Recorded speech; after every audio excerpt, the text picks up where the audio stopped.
And now, coming to you live from the math department, Foundations and Pre-Calculus Math 10.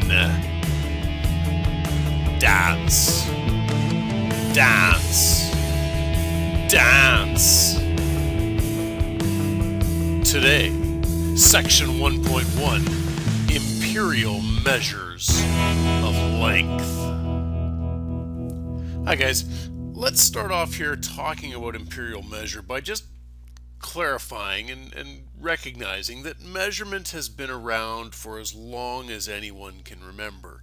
You know, since people first tried to understand distances between two places, quantities of goods that they were gathering or selling or trading, and even lengths of time. So all of these things, humans have invented units of measurement to try to describe those things.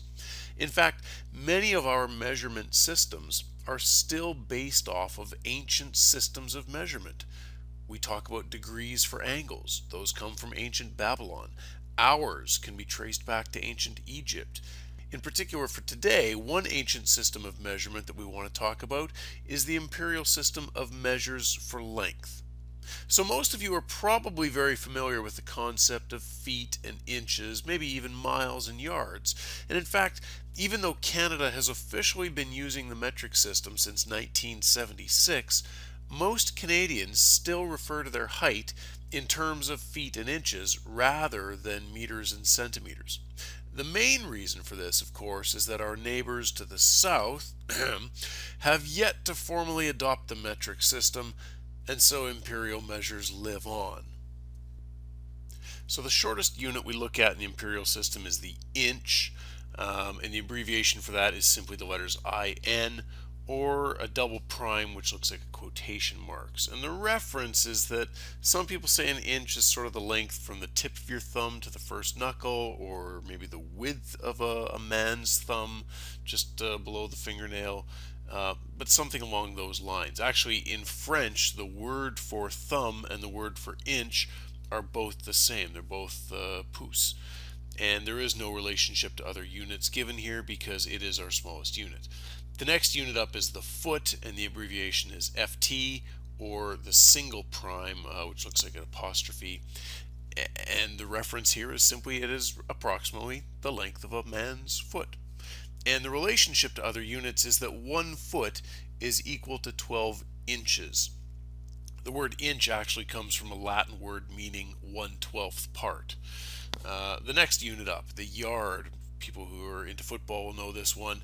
The abbreviation is simply YDS, and the reference for it is that it's approximately the distance from your fingertips to your nose when your arm is fully extended. And of course the relationship to other units is that 1 yard is equal to 3 feet, or in other words 1 yard is equal to 36 inches. And then we've got the mile, the longest distance here of these lengths. And the abbreviation for miles is either just an M sometimes or MI, depending on the usage. Of course, in miles per hour, it is just an M. And the reference here is it's roughly the distance you can walk in 20 minutes. And 1 mile is equal to 1,760 yards, or also 1 mile is equal to 5,280 feet. All right, let's look at doing a couple of conversion questions here. If we want to convert 7 yards into feet, of course what we can do with that is take 7 yards, and since each yard is made up of 3 feet, we can take this number 7 yards and multiply it by 3 feet for every single yard that we have there in the first place. So of course the yards end up just canceling out, and we've got 7 times 3 giving us 21 feet. 21 feet is equivalent to 7 yards. And then the next one here, what if instead we converted 7 yards into inches? Well, we could do one of two things. We could first convert the 7 yards into feet and then multiply further to convert the feet into inches, or we could just go directly from 7 yards into inches by recognizing that, hey, every yard is made up of 36 inches per yard. And so doing that multiplication will give us 252 inches. And you notice I use the double prime notation here, and up above I use the feet, FT. Let's do another kind of conversion then. Let's look at what if we wanted to take 85 inches and convert 85 inches into a measure of feet and inches. What would this be comprised of? So there's a couple of ways you could do this. One way would be to say, hey, how many times can I evenly put 12 into 85, right? Like the first 12 inches, that corresponds to 1 foot, and the second 12 inches gets us to 24, that corresponds to 2 feet. 36, that's going to be 3 feet. That's a bit of a tedious way, but get yourself all the way up until the highest multiple of 12 that you can get that goes directly into there, and find the remaining pieces that are left over. I think you could probably simplify this though if you took a calculator and said, hey, let's take 85 and divide that by 12. How many times will 12 go in exactly? It will go in 7 times. So I know that I'm looking over here at having a total of 7 feet. But how many inches are left over? Well, if we did 7 times 12, that gives us 84, but we actually had 85 inches, so we must be talking about 7 feet and 1 inch as our measurement here in feet and inches. The next part here, what if instead we converted this into yards, feet, and inches? Well, we've got a good starting point here already, saying that we've got 7 feet and 1 inch. Obviously, we're still going to have that 1 inch, but let's think about those 7 feet. Every 3 feet makes up 1 yard. So obviously, don't need the calculator, obviously we've got 2 full yards here and 1 foot left over from that 7 feet. And then of course we also had the 1 inch as well. This might be a case where it would probably be better to write 1 foot this way, 1 foot this way, and 1 inch as well. So 85 inches converts into 7 feet 1 inch, or into 2 yards 1 foot and 1 inch. Now, one last thing I want to show you here before I wrap up this video. I want you to have a look at this ruler here showing measurements in inches, and I want you to understand how to use a ruler like this when you're measuring an imperial.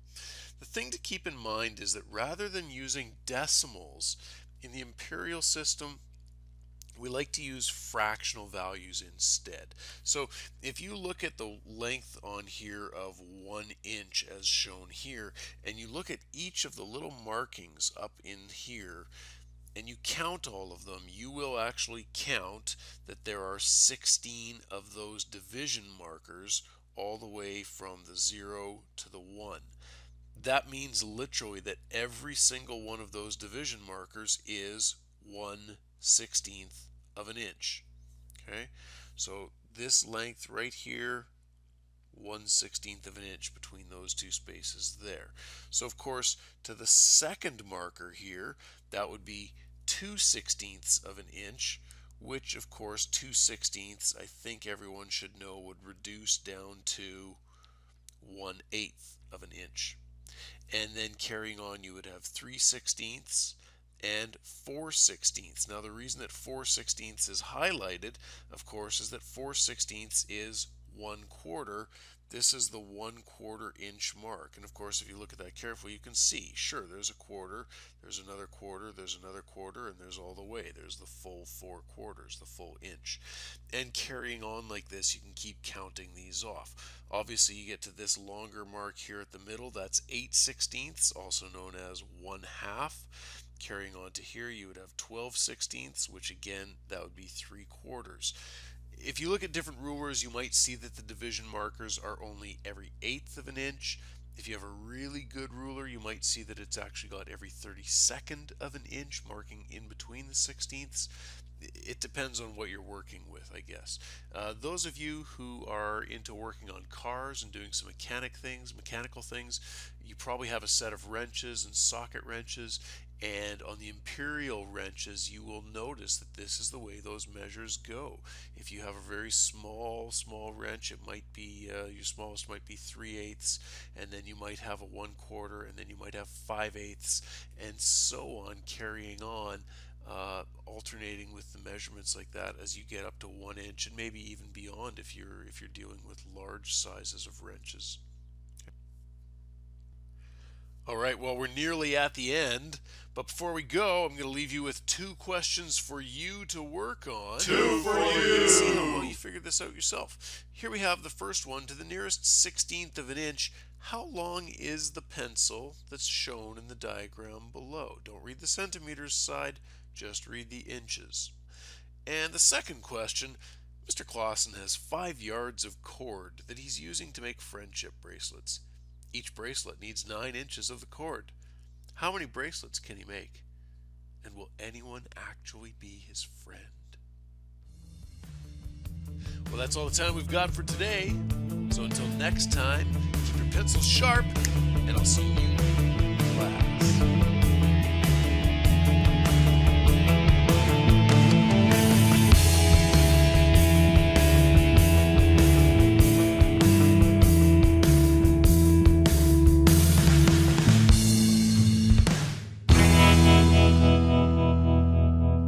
It's over. Stop watching. Turn it off already.